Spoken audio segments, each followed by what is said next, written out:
So in this course, we started off talking about the number system, how when we wanted a set of chords in any given key, I could basically say, okay, let me play that major scale or that minor scale, and then let me associate a chord with each degree, and we've talked about how we can kind of get that. And week to week, we've kind of gone on with substitutions and a couple different options we have for expanding our number system.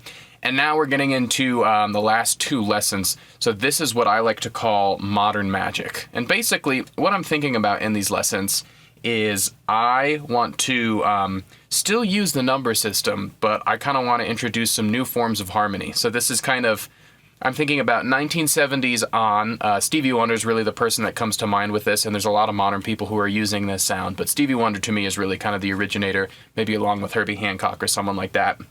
But what I'm basically thinking about is I want to create this sense of having all of these chords, which seems somewhat unrelated, but still tied together, right? We think about that a lot when we, listen to a lot of modern music. They'll have the sound of like, there's some chords that, sometimes don't always fit together, but they tie together in this really kind of weird, loose way.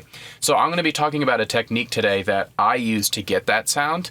And I'll be walking you through a chord progression, and I'm still going to put it in context with the number system, and it's actually not super far off from the number system in that key, but you'll kind of get to see how I'm coming up with these different chords and how I'm getting at that really modern sound. So without further ado, let me play that chord progression for you.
Okay, so let's talk about how I put this progression together. So first of all, the key is going to be the key of F sharp, right? So first I'm just going to walk through how I'm physically playing every single one of these chords, and then I'm going to break down the theory behind it.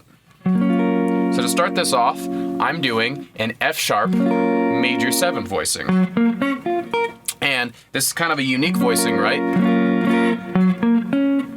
Because what I have in the bass is I have my root note, my third, and my fifth, right? So this would almost be like if we just played a kind of root position major 7 voicing on the piano, right? It's kind of got that very structured sound to it. And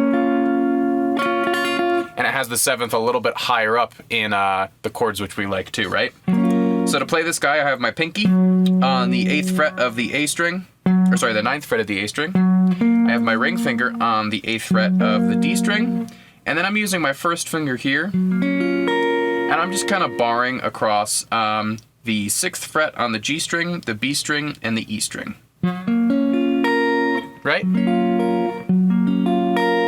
So that's my first chord. After that guy, I'm going to this chord right here. So this is like an F natural sus4. We'll call it that. Sus4 9 maybe too. So to play this guy, I have my middle finger here on the 8th fret of the A string. Then I'm breaking it back here with my ring finger on the 8th fret of the G string, and then my pinky on the 8th fret of the B. So I'm skipping that D string, right? And I'm also using that kind of technique with my hand where I'm not using the pick. So that way I can deliberately skip the D string because I don't want that guy to ring out, because that would be bad news. And if I do use a pick, you notice what I'm doing here is I'm just kind of having my middle finger roll over just a tiny bit so that it mutes my D string, right? So that it doesn't ring out at all. So that's the kind of core of it. And then I'm coming back here with my first finger so that I can play the 6th fret of the high E string, right? So work on this kind of chord structure at first and then see if you can add your first finger. And you notice too, the kind of trick to getting some of these stretched chords is seeing if while I have these fingers in place, you can see my fingers aren't really moving when I'm putting this guy back in place, right? So it's always going to be a constant game of, you know, well, all these guys sound good, but as soon as I put this here, now this guy doesn't ring out. But then when I put tension on that, this guy doesn't ring out, right? So it's always a constant game of seeing if you can kind of keep everything perfectly in place and still and getting comfortable with that kind of essential part of the chord and then adding that top voice. So we have F sharp major 7, F natural sus 4 sus 9, we'll just call it F sus, make it a little simpler and sound a little less scary. Now we're going to be doing a B major 7 right here. So to play this guy, I have my first finger barred across the entirety of the 2nd fret from the A string to the high E string. Then I'm going to put my ring finger right here on the 4th fret of the D string. I'm going to put my middle finger on the 3rd fret of the G. And then I'm going to put my pinky here on the 5th fret, but you'll notice, or sorry, on the 4th fret of the B string, but I'm hammering it, right? So I'm first just letting on the 2nd fret kind of breathe of the B string, because it gets almost at that like 9 sound, because it's the 9. And then I'm hammering on, right? And then on the high E string, I just have that 2nd fret that's still left over from my first finger. And you'll notice too, I was doing this this little thing right here, right? So what I'm actually doing is I'm playing this major 7 chord, then I'm walking up the scale and I'm just doing another voicing for this major 7, right? So this chord and this chord, they're the same exact notes, right? So this is a cool little motion that I can have that gives me kind of a lead sound even though I'm playing chords, right? I get to move within the chords kind of like a piano player would do or an organ player or something. So I do that little hammer on. I'm using a roll technique with my right hand. That way I'm kind of playing everything in order. Play my high E string. Then I'm going to move my pinky up to the 4th fret of the high E string, so I'm walking up the scale. So in the top voice I have. And then you'll notice it's a really quick switch that I do here. So I'm basically just taking this first finger, which is barring across the entirety of the 2nd fret, right? And I'm moving it up here to the 4th fret. Now the important point here too is you'll notice when I'm doing this, my lowest note's on the A string. As I move it up, I'm no longer on the A string. I'm actually moving up to the D string. The D string is going to be my lowest note. So I have to make sure to kind of shift my hand a little bit so that my thumb is going to end up on that D string so I can voice this chord properly. And I've got my pinky right here on the 6th fret to get that major 7, right? So that's barring my first finger across the 4th fret of the D string, G string, B string, and E string. And then my pinky's right here on the 6th fret of the E string. So, and I was doing a little walk down too, right? So after, then I can walk down. I can kind of get it with my right hand, right? Like I'll use my ring finger here. So pinky, I'll lift it up so now it's just the 4th fret. Then I can use my pinky here on the 7th fret of the B string and lift it up down to the 4th fret of the B string. So I'm basically just, you know, thinking about my major 7 kind of connected to a chord, right? I really want to see how those two can communicate with each other.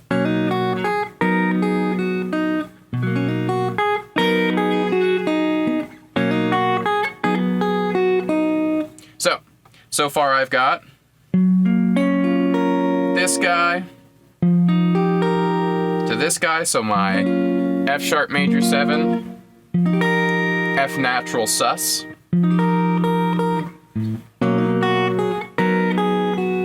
B major 7 and doing kind of a little run with it. And then I have this guy, right? This is one of my favorite minor chords that I can do. So this is, we'll call it a G sharp minor 6/9. So, kind of an interesting voicing that I'm doing here, right? And there's going to be some weird stuff that's going on. So, I have my first finger barred across the entirety of the 4th fret from the low E string to the high E string. So that's the first part of it, right? It's just like that major 7, or sorry, that minor 7 voicing that I've done before in previous lessons. Except now I'm just using one finger, right? So now the difference between using 2 fingers and 1 finger is I kind of have to use a pick now, right? Because, or I kind of have to use my hands because I have to really deliberately skip that A string because there's not really an easy way to mute one string, right? But have the string below it ring out and all the strings above it ring out. So that's why I'm choosing to use my hand for that. I could still do a voicing if I wanted to use my pick with that, so we're not, you know, stuck to this guy, but because I was using my hand, I was like, you know what, let me make it easy on myself. So I'm using one finger across the entirety of the fretboard on the 4th fret, but remember, I'm skipping the A string, and I'm doing a little roll, so it'll go thumb, first finger, middle finger, ring finger up to the B string, and then I'm playing the high E string, right? So that's the first part of it, is getting just that minor 7. Now I'm adding the 6 and 9, which really adds that kind of cool color and almost that little bit of dissonance, right? So to do that, I'm basically moving my ring finger up here. You can look, this almost looks like our kind of conventional bar chord, but just, you know, twisted a tiny bit and obviously made sound very different. So I have my ring finger here on the 6th fret of the B string and the E string at the same time. So I'm playing my low E string, my D string, my G string, my B string, and my E string, right? And like I said, if I wanted to too, I could also do this if I wanted to do a picked version. That way, I have a way to mute the A string, right? So we have F sharp major 7, F natural sus, B major 7, and then G sharp 6/9. So that's the A section chords. Now for the B section chords, this is going to be my first one. So this is B major 7 sharp 11. Right? It's got that kind of cool tension to it. So to play this guy, first I just want to focus on the upper structure and then we'll add that bass note.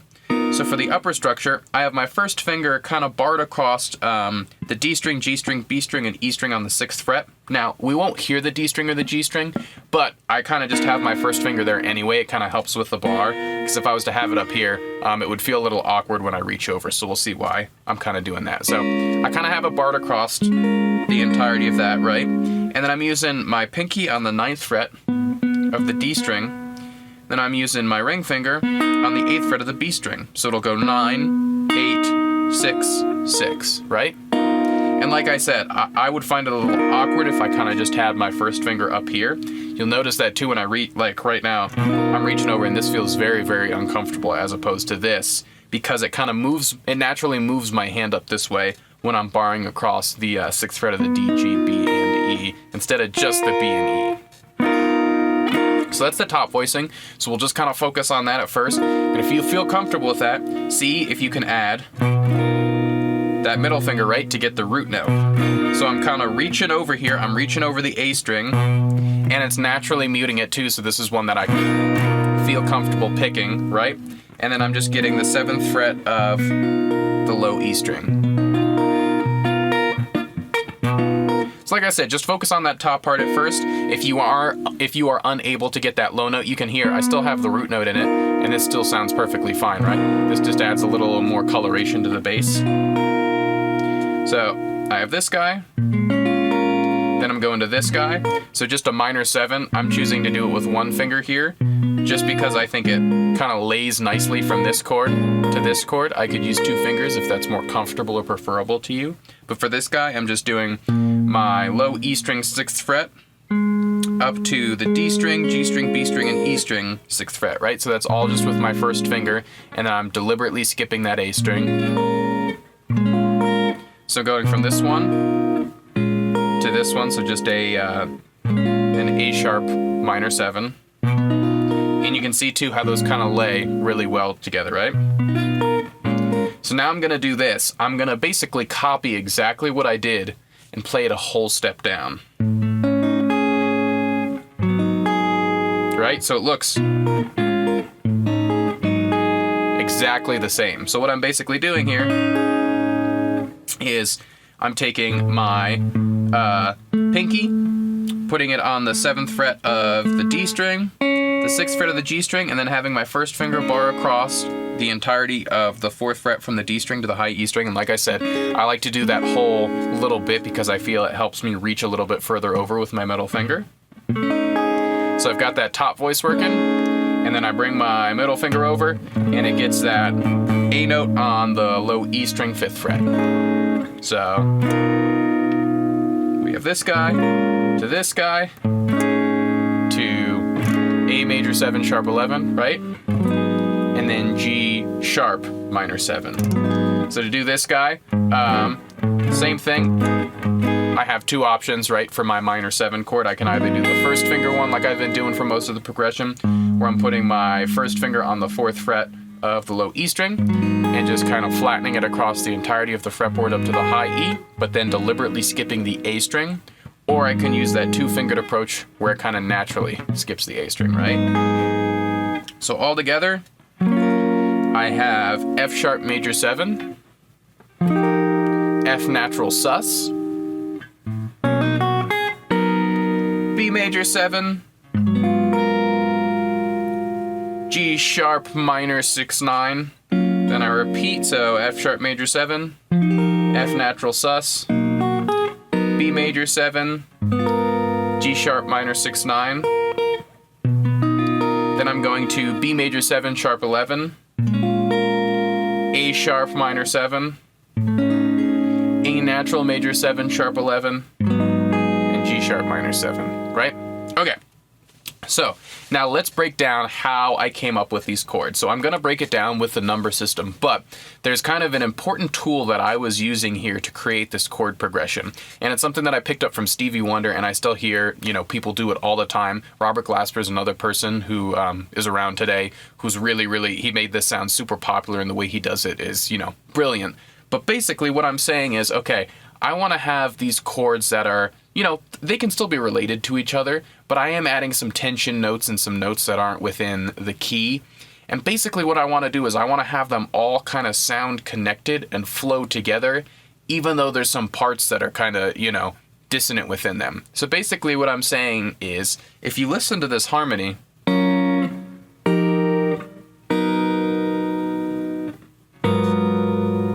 there was one thing that was really consistent between all of those, right?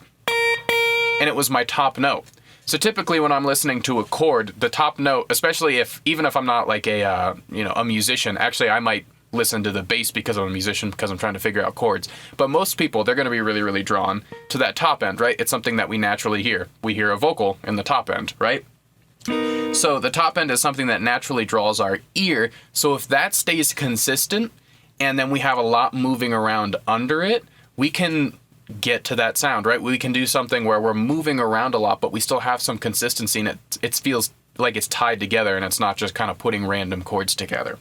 So basically my idea here was, I have this note, and I want to think of different voicings that I have in my vocabulary that I can kind of tie together. So I basically said, okay, I have this one, so let me experiment around and see what other chords have that voicing that are, somewhat unrelated. So I said, okay, I have this guy, and then I knew this voicing, so I was like, ooh, okay. So this still keeps, that top voice going, right? And I had this really cool sound of, ooh, there's some unrelated stuff going on here, right? This isn't quite the 7 chord. And then from that, I said, okay, now I can obviously do a different major 7th. That's another easy answer right there. But I was like, you know what? Let me make it a little bit cooler too. I want to walk up to it because I don't want to just hear. I want to hear a little bit of variety. So I want to go dun, dun, dun, dun, dun, dun, dun. So I'm basically going dun, dun, right? So that was my idea there, and that's what I'm capturing with the chords. And then to end it off, the same thing, right? I was like, ooh, I have this nice colorful chord in my vocabulary. And it also has that top voicing. So I can kind of combine all of these different guys, and even though they have unrelated notes within them, they're all staying consistent with that top voice, right? So I could take any chord progression or any kind of starting point chord and say, okay, how can I make this kind of weird, but still keep that same top voice, right? And maybe it'll work together, so.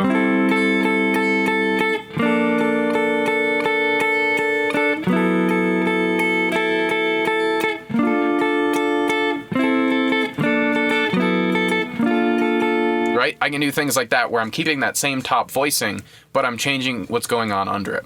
So now if we look at this, this is still something that's within our key, right? So I have my 1 chord, nothing too crazy here. And basically what I'm doing here is this is a substitution for my 7 chord, right? So this would usually be a half diminished chord. You can hear that has an entirely different sound, right?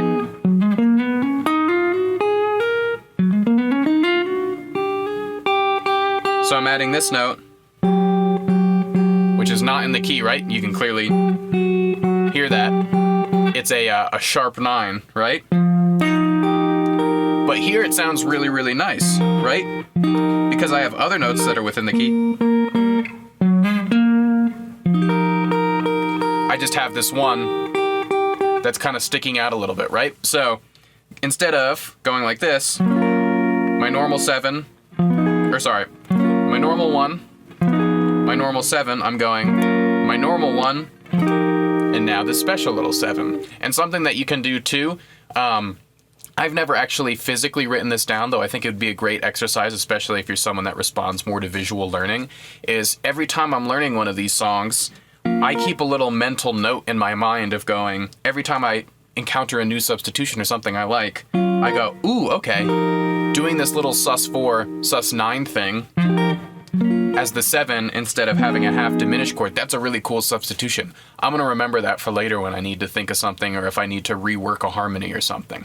So, like I said, I don't keep a physical list, but I'm usually connecting this to songs that I've played in the past where I go, ooh, okay, that was really cool. I'm going to make a mental note of that. That way when I encounter this harmony again, not only will I be able to identify it, I'll be able to play it back, right?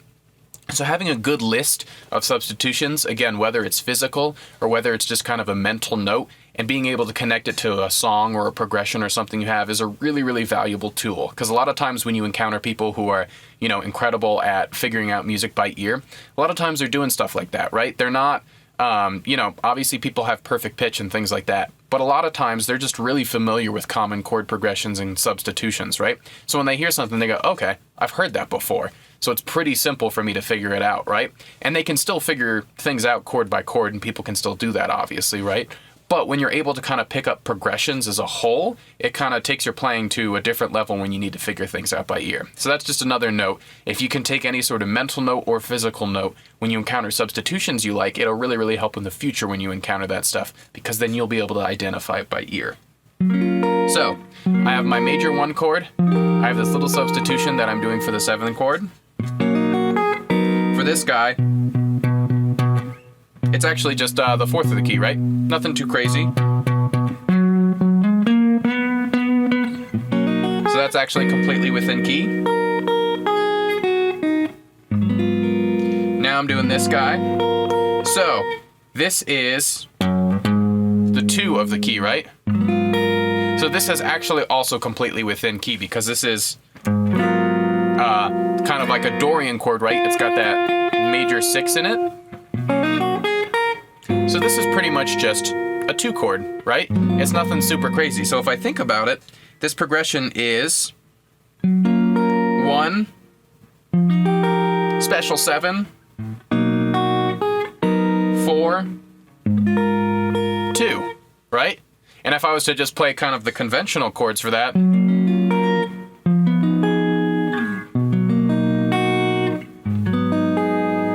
if you listen to it, it's kind of funny. That didn't really flow together in any way, right?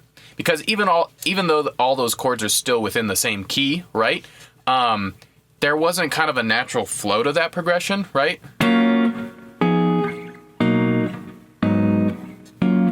those just seem like related chords that aren't really tied together. So even if I was playing the chords, entirely within the key, that top note is what's kind of tying it together for me, right? That's what kind of gives the progression that movement.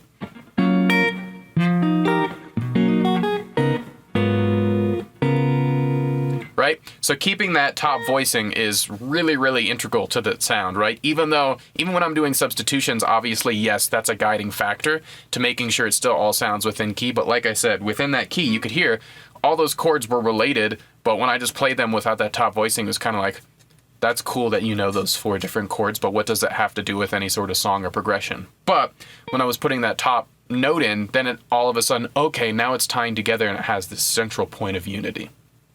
So that's basically how I was thinking about that A section. So now for the B section, I did a similar thing, right?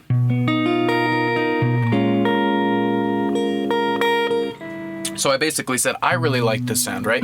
So if we think about it, this is a major 7 sharp 11. And this is actually, if I was to do the full extension of the 4 chord of F sharp, it would be B major 7 sharp 11. So this isn't anything crazy. This is actually entirely within the key, and it gets at that Lydian sound. Now it obviously still does, right? Add all that nice tension. And again, I'm still using that top note, which sounds really cool, right? Because now I've gone through all of these different progressions, and there's been all this movement, but it still has that central point of unity. So just like I showed before, I'm still kind of keeping it on brand by keeping that top note. So I have my normal 4 chord, then I have my 3 chord, which my 3 chord of a key would be, or in F sharp, my chord would be A sharp minor 7, right? So this is also nothing super crazy. Now you'll notice I am using a lot of voice leading there, right? My top 2 notes are still saying the same, so I'm using that same concept of let me keep that same top note so that everything kind of ties together well. And then basically what I said was, I was like, well, I really, really like that relationship because it puts this major chord right next to this minor chord, and you get to use a major 7 sharp 11, which is obviously such a cool tense chord. So I said, well, I've already got this descending bass, so what if I just went dun, dun, right? Because I know I have this minor chord within the key, so my 2 chord is just going to be G sharp minor 7, right? So if I have this chord, this chord, this chord, and I really like this tension, what if I just duplicated that relationship right here, right? So this is a substitution. This wouldn't be within the key, right? I don't have A natural within this. That's almost kind of like a modal interchange, right? Because I'm using the flat third rather than the major third. So I'm basically just replicating that relationship to get to this guy, right? So that's often a good technique too with substitutions when I'm thinking about it, is like, okay, I have 3 chords that are within the key, and it's almost a chromatic bass line, right? There's just 1 note missing. So I can actually do a lot of stuff there, because if I know 3 chords are within the key and I have 1 spot for one that isn't, and it isn't the last chord, I can do a lot of different things there because it's going to work well and it'll still resolve if it's only just a brief moment. So even if I did, a minor 7 chord there, that worked too. Right? I can do a lot of different things there because I kind of have that ability to move. But what I basically said was, I really like this relationship of a major 7 to a minor 7 a half step below, right? It just resolves really perfectly to me. So I decided to replicate that. And like I said, if you really, really like that, you can either make a mental note or keep your little sheet of substitutions and go, okay, I can go my normal 4 chord with a major 7 sharp 11 to my normal 3 chord. And then I can double that by inserting a flat third major 7 sharp 11, right? That's not as scary as it sounds. I'm basically just duplicating this relationship to get to a 2 chord. So that's pretty much the entirety of the progression. So just to walk through it again, I have my normal 1 chord to my special 7 chord that introduces a flat 9, right? So it adds a little bit of tension, but kind of just keeps it modern, especially since I'm using this sus chord that has all of these fourths in it, right? So that's a very kind of bright, but still ambiguous sound, so it doesn't sound like you know, if I did a major 7 there, that could still sound cool, but that would really, really say, this is a substitution, look out. Whereas this says, ooh, that's a little kind of uplifting and different, right? So I went to my special 7. I went to my normal 4, but I was still keeping that same note, right? That A sharp, kind of at the top.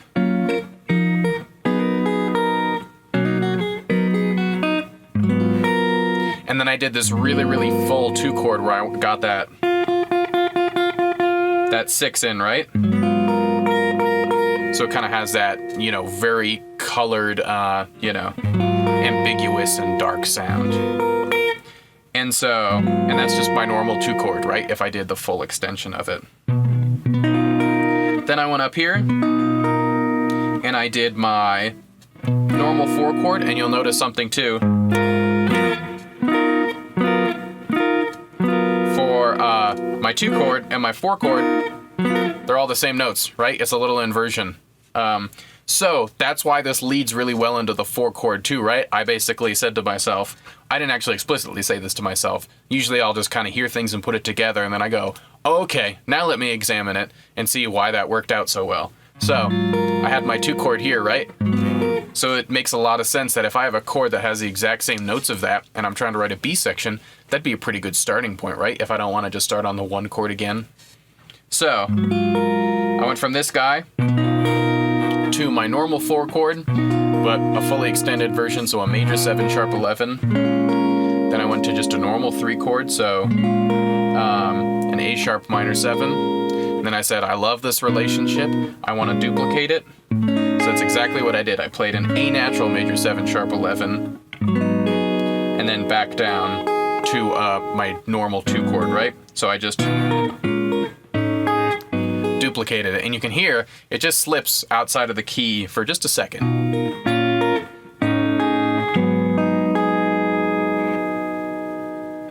So again, the core concept there is basically saying, let me take 1 note, let me put it at the top, and then let me see if I can tie all these chords that may or may not be related together, or, you know, have some sort of tension between them like these chords did, or may not even flow sequentially, even if they are all within the same key like I showed you when I kind of broke it down and didn't do any sort of substitutions. But let me see if I can tie them all together with this top note. Right? So that's basically the thought process behind this. And now I'll show you a little lead line that I created for this. And basically all I wanted to do with this lead line is highlight each one of the different progressions. So it's definitely very, you know, triad based, very arpeggio based, because I just wanted to highlight the cool movement that's going on. So let me play that guy for you.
So, like I said with this guy, my thought process was let me just kind of highlight some of the cool changes that are coming here, and let me really think, kind of extension-wise. I'm not really thinking as scalar here, whereas if I had something kind of modal where I could kind of just be really open and up and down, I'm really saying, let me try to highlight each one of these chords as they come.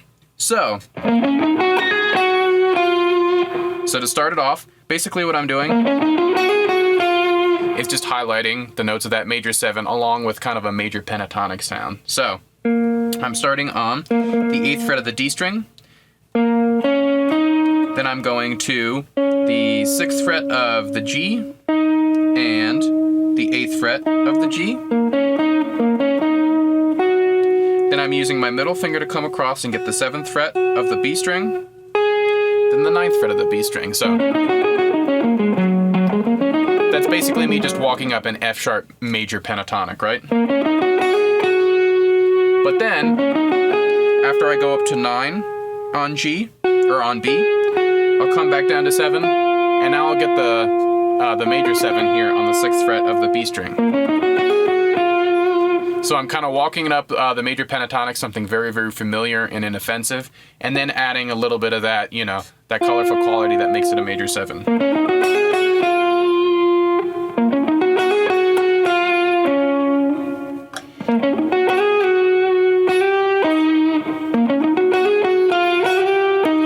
Then I'm doing that little motion here, right? So that's when I'm switching over to this chord and I really want to highlight that change that's going on. So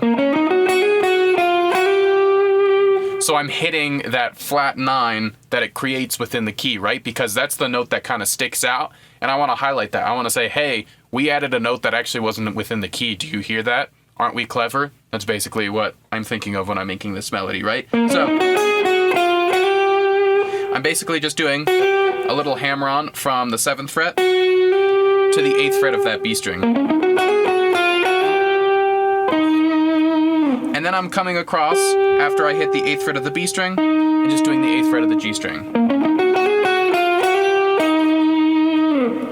So after I have that guy, now I want to highlight the next chord, right? So major 7, but still kind of keeping that same note. So what I'm doing here is I'm kind of playing off of this note that's out of the key and then going back to the note that is within the key. So I'm playing the 8th fret of the G string, 8th fret of the B string, 9th fret of the B string, and then back down in key right to the 7th fret of the B string.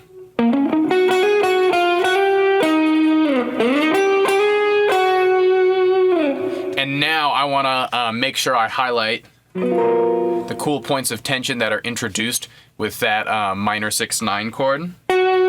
So after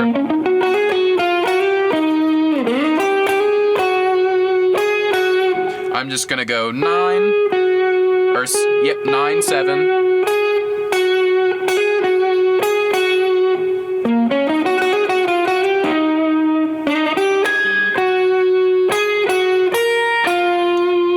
So then I'm hitting those notes, right? I'm hitting the notes that I'm hitting basically the 9 and the 6 of that G sharp minor 7 or G sharp minor 6/9 chord, right?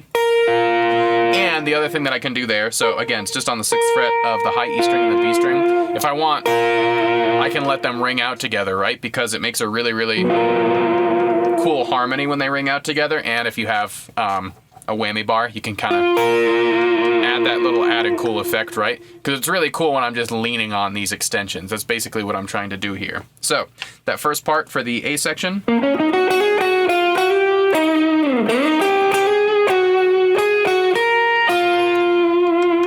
I just repeat.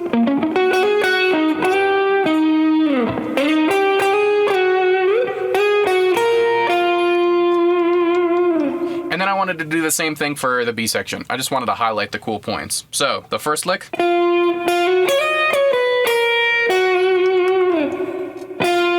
So I'm starting on the 6th fret of the B string, and that's the sharp 11 of this chord, right? So that's the kind of money note that's giving it all this cool tension. And I'm kind of quickly just going through it. So I'm playing the 6th fret to the 7th fret of the B string, because I want to highlight it, but I don't want to lean on it too long. The chord's already covering enough of that. And then I want to highlight the 9 of the chord, right? Another cool coloration. So I'm going 6th fret, 7th fret B string, and then just directly sliding up from the 9th fret to the 11th fret of the high E string.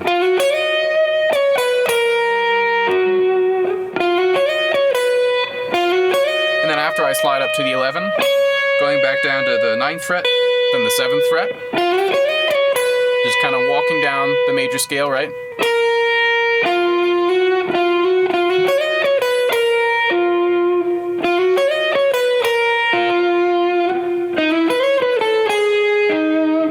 And so, after I do that, then I'm just going to slide one down so that I can hit the root note of that A sharp minor 7 chord, right? Just so I can highlight something familiar. So, and if I want to, I have an option. I can either play the 7th fret of the B string or the 6th fret of the B string to kind of replicate that part I did in the beginning. Completely up to you. I kind of vary it sometimes. And then, just like how within the progression I was basically, replicating this little structure that I liked, right? I really like playing that full major 7/4 to just the normal 3, and I wanted to do the same thing here with flat 3 and 2. I'm just going to replicate basically what I did up here.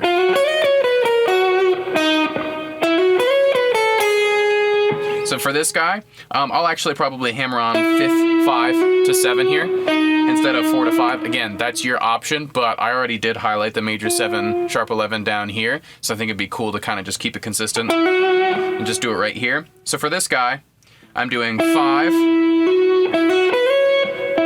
to 7 on the B string, then sliding up from the 7th fret to the 9th fret of the high E string, then going back down to 7, back down to 5, and then I can just hit the 4th fret of the high E string and the 4th fret of the high B string. So that whole B section,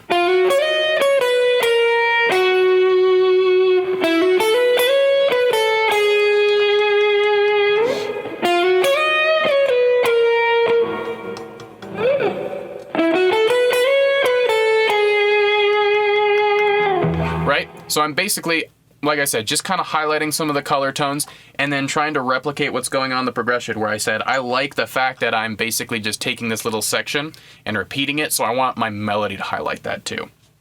So that's the entirety of the chord progression and the little lead line that I came up with. Again, the core concept here is basically saying I want to take some of these chords that are somewhat unrelated, or they might be related, but they don't necessarily tie together in the way that I think they would tie together, where it sounds like, a very sequential chord progression.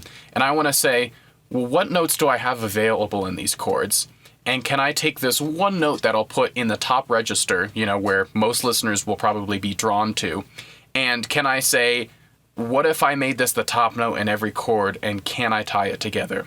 So I'd encourage you this week to learn this progression, but see if you can do the same thing. See if you can say, okay, let me see if I can take, a couple, chords. They could be related, they could be unrelated. I would maybe even encourage you not to think at first if they are related or unrelated, and say, okay, let me just see how many chords I can think of that'll have, an A flat in it. Well, I have A flat. I could do, F sharp minor 7. I could do A natural major 7.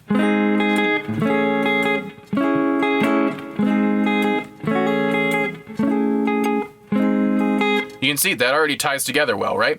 And there is a theoretical explanation for that little passage too, right? I'm highlighting at some modal stuff while I'm doing that, but you can see that kind of thought process can really introduce you to some really cool forms of harmony. And like I said, it can really, really tie things together, as you saw in today's progression. So see if you can take that home and practice this week, and we're going to turn it over to questions. So any questions, comments, or concerns you have, please pass those along and we'll get those answered for you.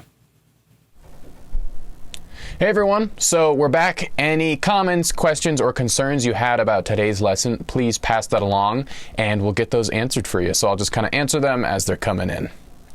All right, why is keeping the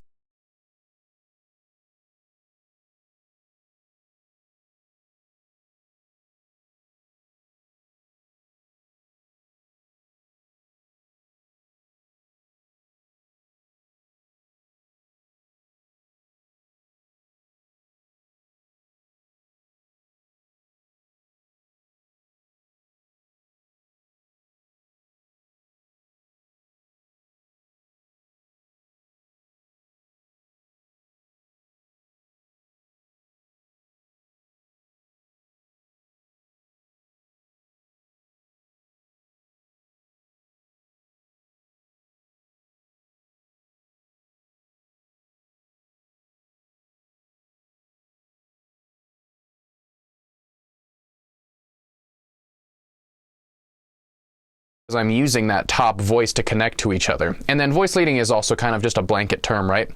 It can mean a lot of different things, but it's basically just saying, how can I properly shift between a series of chords? In our specific instance, it's going to be on guitar, right? How can I shift between all of these chords while maintaining relationships, minimizing movements, and trying to make things kind of flow within one another. So I'm still using the concepts of voice leading within this, right? So obviously my top note is staying the same between these two, but I chose to use this voicing right here, right, for this kind of F sus9, sus4 chord. So you can see if I look at each individual voice, they're all still moving in half steps or whole steps, right? So it's still kind of this really kind of close-knit sound. So I still have this nice voice leading that's happening in the lower section of my chords, but with that top note staying. And yes, a lot of times, like in previous parts where I've played a series of chord changes, I've kind of played a little bit of a melody in that top voice, right? So that I can lead from one chord to another. And in this instance, I was doing the opposite, right? That was kind of the goal of today. So, either one is voice leading, and voice leading, I can still, play a great series of chords and not have the top note really be making a melody. That's something I just generally like to do, but voice leading is more just making sure all of your chords are kind of flowing well within each other. You're not doing these really gigantic leaps, and you're really emphasizing the change as well. So that's pretty much what I would say to that. All right, we got another one. It seems like improvisation would be really restrictive on something like this because of so many changes. Do you see it that way? I wouldn't say restrictive. I would say it would be slightly more challenging. Then obviously, you would need to highlight these changes, right? So you could see, as far as improvisation, like I made this melody, right? And when I was playing it, I was basically saying to myself, well, I was just using the major pentatonic for that F, and then I just need to make sure to highlight this note, right, when I'm hitting this chord. So yes, there's going to be more, you're going to have to hit more of the changes, but I wouldn't really say it's limited, just as, if you listen to someone that's playing, a jazz standard or something. There's a lot more, technique and kind of conscious thinking that might have to go into that. Like if you're going through a lot of different changes, you need to make sure that your chords and your arpeggios are matching up with each scalar chord. But it's not restrictive. It's more of, it's providing kind of a groundwork that you can work in. So I really like kind of doing things like that. And like I said, a lot of these chords are really only moving, the other chords were actually staying within the key. The only chord that was really moving out of key was this second chord that I was doing, right?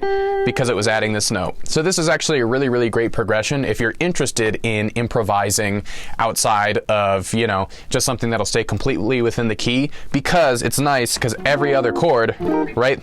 This guy, and this guy, they're all within the key. So I can just use the major pentatonic and the major scale. And then when this guy comes around, I can say, okay, it's time to make sure that I hit this note so that I can kind of highlight the changes. So I think this is a good chord progression if you are interested in trying to learn to solo over things that aren't as static and kind of move in and out of a key. Like I said, great starting point because it's only one chord that's doing that, at least in the A section.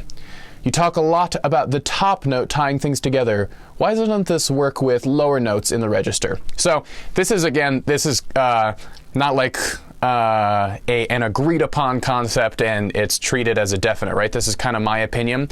So for instance, if it was the bass, there are instances where a lot of times we can listen to music where there's just a droning bass line and the chords are kind of changing above that, right? It's a really, really different sound. So like something like,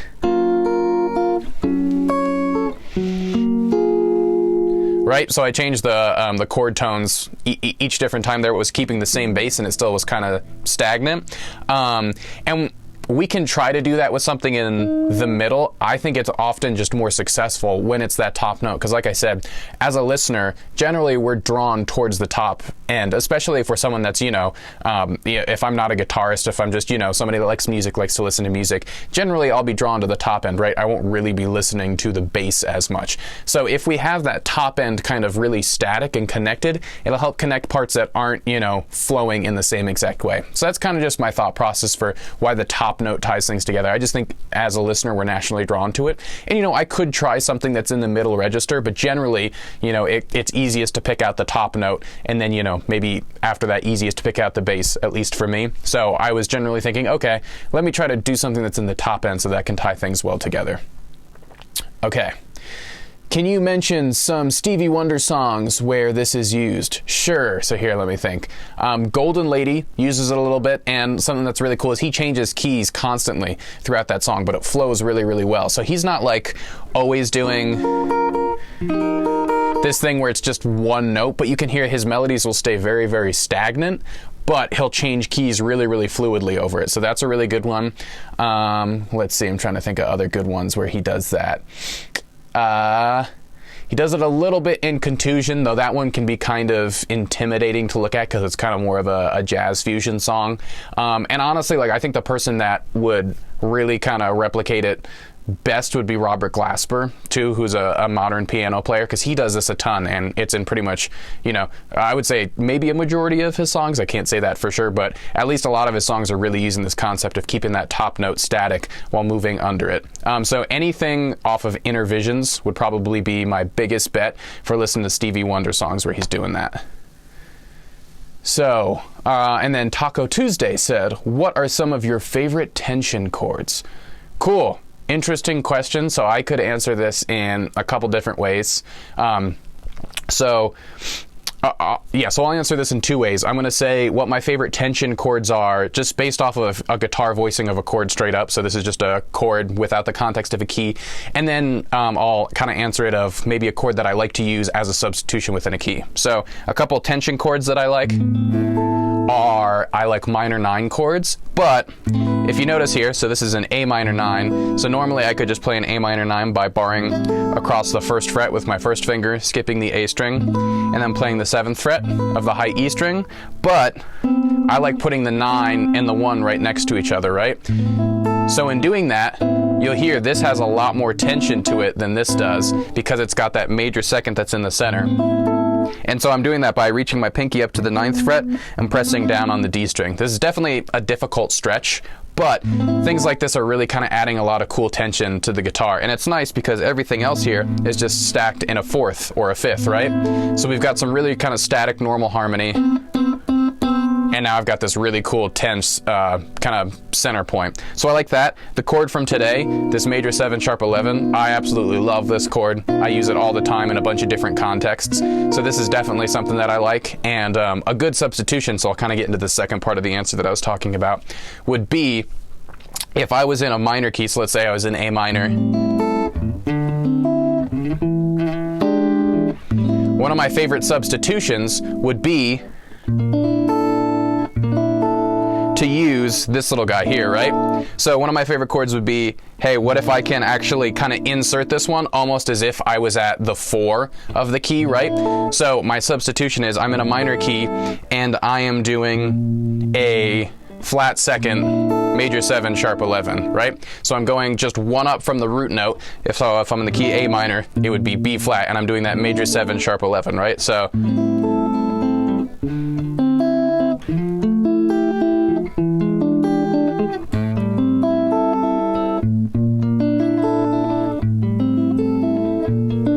that's another really cool tension point.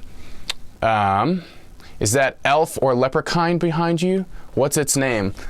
Yes, I am actually not 100% sure what his name is. That is not my elf, but that was done in conjunction actually with another teacher here at jamplay.com, Alex Scott, for Spencer's Gifts. So he actually worked on the jingle that was used with it. So unfortunately, I don't have a name for him. I'm sorry. Maybe Steve? He seems like a Steve to me.